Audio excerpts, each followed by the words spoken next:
മലയാളത്തിലെ മുൻനിര മാധ്യമമായ കേരളകൗമുദി കഴിഞ്ഞ ദിവസം പാലക്കാട് നിയമസഭാ മണ്ഡലത്തിലെ തെരഞ്ഞെടുപ്പ് സംബന്ധിച്ച് ഒരു റിപ്പോർട്ട് പ്രസിദ്ധീകരിച്ചിരുന്നു. യഥാർത്ഥത്തിൽ അതൊരു സാധാരണ റിപ്പോർട്ടല്ലായിരുന്നു, അതൊരു സർവേ ഫലമായിരുന്നു. കേരളകൗമുദി മാധ്യമ ഗ്രൂപ്പിലെ ഓൺലൈൻ വിഭാഗമാണ് ഈ സർവേ സംഘടിപ്പിച്ചത്. നിലവിൽ സംസ്ഥാനത്തെ ഏറ്റവും പ്രധാനപ്പെട്ട ഒരു തെരഞ്ഞെടുപ്പായി മാറിയിരിക്കുകയാണ് പാലക്കാട്. കോൺഗ്രസ് ദേശീയ നേതാവായ പ്രിയങ്ക ഗാന്ധി മത്സരിക്കുന്ന വയനാട് ലോക്സഭാ മണ്ഡലത്തിൽ ഉപതെരഞ്ഞെടുപ്പ് കഴിഞ്ഞെങ്കിലും ഇത്രത്തോളം വലിയ പ്രാധാന്യം വയനാടിന് കിട്ടിയിട്ടില്ല. അത് ചിലപ്പോൾ വയനാട് ലോക്സഭാ മണ്ഡലത്തിലെ തെരഞ്ഞെടുപ്പ് ഫലം എന്തായിരിക്കുമെന്നുള്ളത് ജനങ്ങൾക്ക് ഒരു ഊഹം കാണുന്നത് കൊണ്ടായിരിക്കാം. അങ്ങനെ നോക്കുകയാണെങ്കിൽ ഒരു തരത്തിലും പിടിതരാത്ത ഒരു മണ്ഡലമാണ് ഈ പറയുന്ന പാലക്കാട്. കാരണം മണ്ഡലത്തിലെ ത്രികോണ മത്സരം തന്നെയാണ്. തെരഞ്ഞെടുപ്പ് രാഷ്ട്രീയത്തിൻ്റെ സകല അടവുകളും ഇലക്ഷൻ പ്രഖ്യാപിച്ച് ഇതുവരെയുള്ള കാലയളവിൽ പാലക്കാട് നടന്നു കഴിഞ്ഞു. 3 മുന്നണികളെ സംബന്ധിച്ചും ഈ തെരഞ്ഞെടുപ്പ് ഫലം വളരെ നിർണായകമാണ്. പാലക്കാട് നടക്കുന്ന ഉപതെരഞ്ഞെടുപ്പിൽ ആര് വിജയിക്കും എന്നുള്ളത് സംബന്ധിച്ച് നിരവധി വിലയിരുത്തലുകളും ഇക്കാലയളവിൽ പുറത്തു വന്നിരുന്നു. ഈ പുറത്തുവന്ന വിലയിരുത്തലുകളിലെല്ലാം 3 മുന്നണികൾക്കും സാധ്യത കൽപ്പിക്കുന്നുണ്ട്.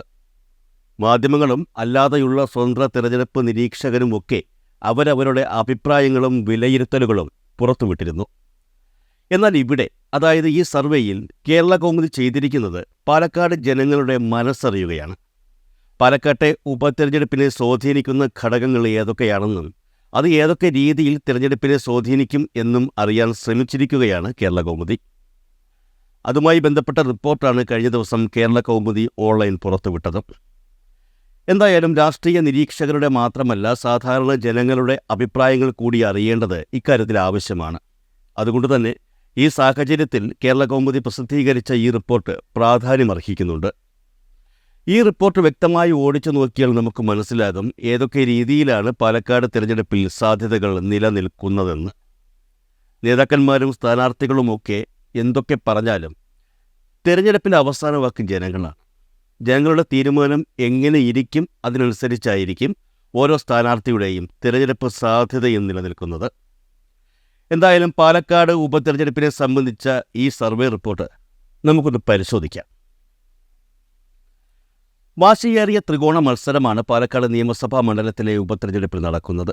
സ്ഥാനാർത്ഥി നിർണയം, തുടർന്നുള്ള പടിയിറക്കങ്ങൾ, സ്ഥാനാർത്ഥി ആരാകണമെന്നുള്ളത് സംബന്ധിച്ച് പുറത്തുവന്ന കത്തുകൾ, KPM റെസിഡൻസി ഹോട്ടലിലെ നീല ട്രോളി ബാഗ്, അവിടുത്തെ പാതിരാത്രിയിലെ റെയ്ഡ്, വിവാഹവേദിയിൽ വച്ച് സ്ഥാനാർത്ഥികൾ തമ്മിൽ കണ്ടതും അവിടെ നടന്ന വിവാദമായ ഷേക്ക് ഹാൻഡും, ഇടതുപക്ഷ സ്ഥാനാർത്ഥിയുടെ പേര് മണ്ഡലത്തിലെ വോട്ടർ പട്ടികയിൽ വന്നതുമായി ബന്ധപ്പെട്ട വിവാദം എന്നിങ്ങനെ വിവാദങ്ങൾക്ക് ഒട്ടും പഞ്ഞമില്ലാത്ത പ്രചരണ കാലമാണ് പാലക്കാട് ഉപതെരഞ്ഞെടുപ്പ് പ്രഖ്യാപിച്ചതിന് ശേഷം കേരളം കണ്ടത്.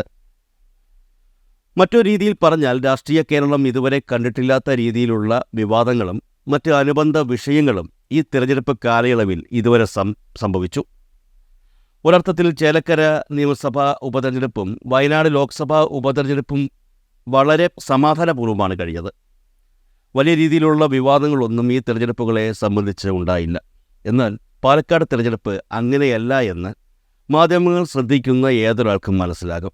അതുകൊണ്ട് തന്നെ പാലക്കാട് ഉപതെരഞ്ഞെടുപ്പ് സംബന്ധിച്ച് മണ്ഡലത്തിലെ വോട്ടർമാരെ എത്രത്തോളം ഈ പറഞ്ഞ വിവാദങ്ങൾ ബാധിച്ചുവെന്നും ജനങ്ങൾക്കിടയിൽ ഇത് എങ്ങനെ ചർച്ചയായി എന്നുമാണ് കേരളകൗമുദി ഓൺലൈൻ പരിശോധിച്ചത്. മണ്ഡലത്തിലെ നിരവധി സ്ഥലങ്ങളിലെ വോട്ടർമാരെ നേരിൽ കണ്ടാണ് അഭിപ്രായങ്ങൾ ശേഖരിച്ചതെന്നാണ് പ്രസ്തുത മാധ്യമം പറയുന്നത്. സർവേ റിപ്പോർട്ട് പൂർണ്ണമായും തയ്യാറാക്കി കഴിഞ്ഞപ്പോൾ അതിനെ ചുരുക്കത്തിൽ ഒരു വാക്യം കൊണ്ട് വിശേഷിപ്പിക്കാം. അതായത് 3 മുന്നണികളിലും പ്രശ്നങ്ങൾ ഉണ്ട്. സ്ഥാനാർത്ഥിയായി മുൻ MLA തൻ്റെ നോമിനിയെ പാലക്കാട് മത്സരിപ്പിക്കുന്നു എന്നുള്ളതാണ് കോൺഗ്രസിൽ ആദ്യമുയർന്ന ആരോപണം. ഇതിൽ വിയോജിപ്പ് പരസ്യമാക്കി കോൺഗ്രസ് IT സെൽ തലവൻ P. സരിൻ പാർട്ടി വിട്ടു. പിന്നാലെ AK ഷാനിബും മറ്റു ചില പ്രാദേശിക നേതാക്കളും പാർട്ടി വിട്ടു. DCC നേതൃത്വത്തിലും രാഹുൽ മാങ്കൂട്ടത്തിൽ സ്വീകാര്യനായിരുന്നില്ല എന്ന വിവരങ്ങൾ പിന്നാലെ പുറത്തു വന്നു. DCC പ്രസിഡന്റ് ഈ ഉപതെരഞ്ഞെടുപ്പിൽ മത്സരിക്കാൻ ആഗ്രഹിച്ചിരുന്നു എന്ന വിവരങ്ങളും പുറത്തു വന്നിരുന്നു.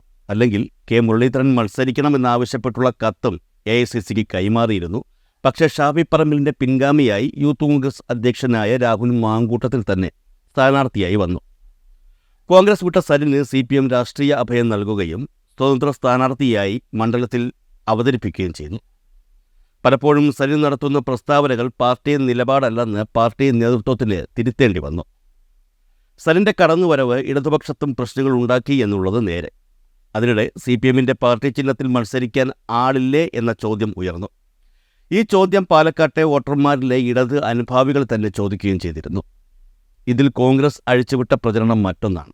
CPM BJPക്ക് വോട്ട് മറിക്കാൻ നടത്തിയ മറയാണ് സരിൻ്റെ സ്ഥാനാർത്ഥിത്വമെന്നാണ് കോൺഗ്രസ് പ്രവർത്തകർ പ്രചരിപ്പിച്ചത്. കോൺഗ്രസിൻ്റെ IT സെൽ തലവനായിരുന്ന സരിന് കോൺഗ്രസിൽ നിന്ന് വോട്ട് ലഭിക്കുമോ എന്നുള്ളതായിരുന്നു പ്രധാനമായും ഉയർന്ന ചോദ്യം. എന്നാൽ അത്തരത്തിൽ കോൺഗ്രസിൽ നിന്ന് വോട്ട് ലഭിക്കുമെന്നാണ് വോട്ടർമാർ പറയുന്നത്. സരിൻ ചോദ്യം ചെയ്ത കാര്യങ്ങളിൽ സമാനമായ അഭിപ്രായമുള്ള നിരവധി പേർ കോൺഗ്രസിന് വോട്ട് ചെയ്യില്ല എന്നും സർവേയിൽ വ്യക്തമാണ്. ഷാഫി പറമ്പിൽ പാർട്ടിയെ ഹൈജാക്ക് ചെയ്യുന്നുവെന്നും മറ്റൊരാളെയും ജില്ലയിൽ വളർന്നുവരാൻ അനുവദിക്കുന്നില്ല എന്നുമുള്ള ആരോപണം രാഹുലിനെ ബാധിക്കാൻ സാധ്യതയുണ്ടെന്നാണ് വോട്ടർമാരിൽ ഒരു വിഭാഗം പറയുന്നത്. ഇതേ സാഹചര്യം മറ്റൊരു തരത്തിൽ CPMൽ നിലനിൽക്കുന്നുണ്ട്. ഇന്നലെ വരെ CPM നേതാക്കളെയും മുഖ്യമന്ത്രി പിണറായി വിജയനെയും കടുത്ത ഭാഷയിൽ എന്നു പറഞ്ഞാൽ വളരെ നികൃഷ്ടമായി കുറ്റം പറഞ്ഞിരുന്ന ഒരാൾക്ക് സഖാക്കൾ മുഴുവനായും വോട്ട് ചെയ്യുമെന്ന് കരുതുന്നില്ലെന്ന അഭിപ്രായവും വോട്ടർമാർക്കിടയിലുണ്ട്. കോൺഗ്രസിലേക്ക് വന്നാൽ രാഹുൽ മാങ്കൂട്ടത്തിനെ കോൺഗ്രസ് സ്ഥാനാർത്ഥിയാക്കിയതിൽ പാലക്കാട്ടെ വോട്ടർമാർക്കിടയിലുള്ളത് സമ്മിശ്ര പ്രതികരണമാണ്. സ്വന്തം ജില്ലയിൽ തന്നെ മത്സരിക്കണമെന്ന നിയമമൊന്നുമില്ലല്ലോ എന്ന അഭിപ്രായമാണ് ഒരു വിഭാഗം ജനങ്ങൾ പറയുന്നത്. എന്നാൽ പാലക്കാട് നിന്ന് ഷാഫി പറമ്പിലിനെ വടകരയ്ക്ക് കൊണ്ടുപോയതിൽ വിയോജിപ്പുള്ള വോട്ടർമാരുണ്ട്. കടുത്ത മത്സരം വിജയിച്ചു വന്ന ഒരു നേതാവിനെ ഇവിടെ നിന്ന് മാറ്റിയത് എന്തിനാണെന്ന് വോട്ടർമാർ ചോദിക്കുന്നു. ഷാഫിയുടെ സാന്നിധ്യം രാഹുലിന് ഗുണം ചെയ്യുമെന്ന് പറയുമ്പോഴും പാലക്കാട് മണ്ഡലത്തെ ഷാഫി ഉപേക്ഷിച്ച് പോയതിനാൽ ഇത്തവണ കോൺഗ്രസിന് വോട്ട് ചെയ്യില്ലെന്ന് പറയുന്ന ചുരുക്കം ചില വോട്ടർമാരുണ്ടെന്ന് സർവേ റിപ്പോർട്ട് വ്യക്തമാക്കുന്നു.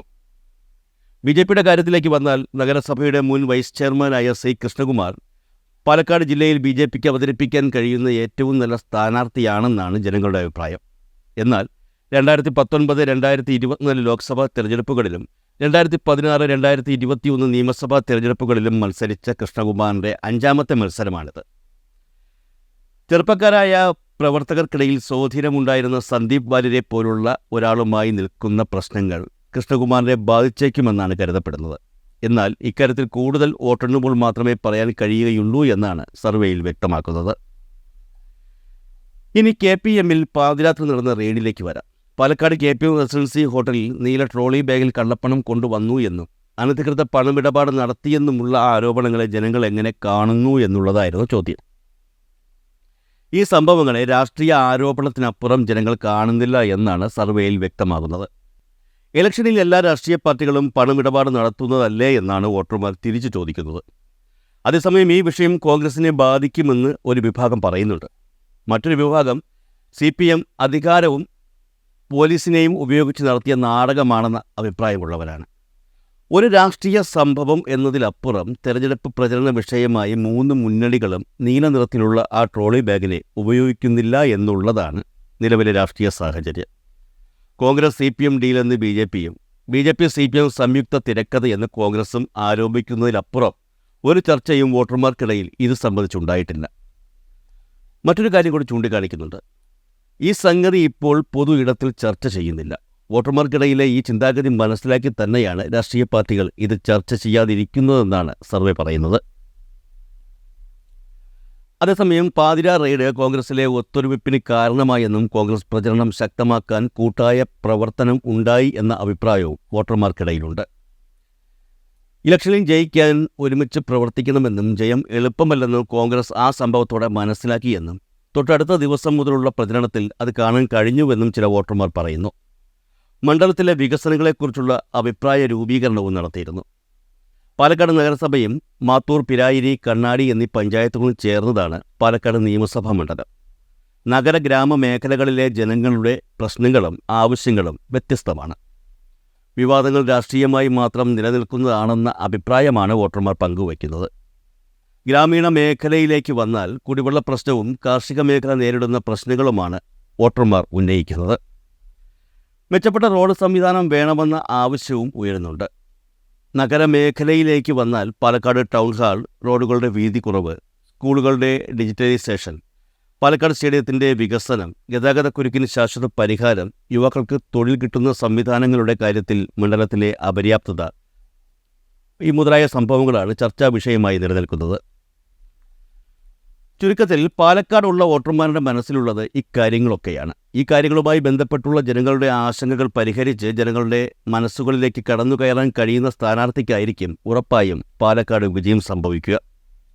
3 മുന്നണിക്കും ഒരേ സാധ്യത തന്നെയാണ് ഇപ്പോൾ നിലനിൽക്കുന്നത്. പിന്നെ അതിനിടയിലുള്ള ആഭ്യന്തര പ്രശ്നങ്ങൾ എത്രത്തോളം പാർട്ടികളിൽ വിള്ളലുണ്ടാക്കുമോ അത്രത്തോളം ജയസാധ്യത കുറഞ്ഞു വരും. ഇനിയുള്ള 2-3 ദിവസങ്ങൾ കടുത്ത പ്രചരണം തന്നെയായിരിക്കും പാലക്കാട് നടക്കുന്നത് എന്നുള്ള കാര്യം ഉറപ്പാണ്.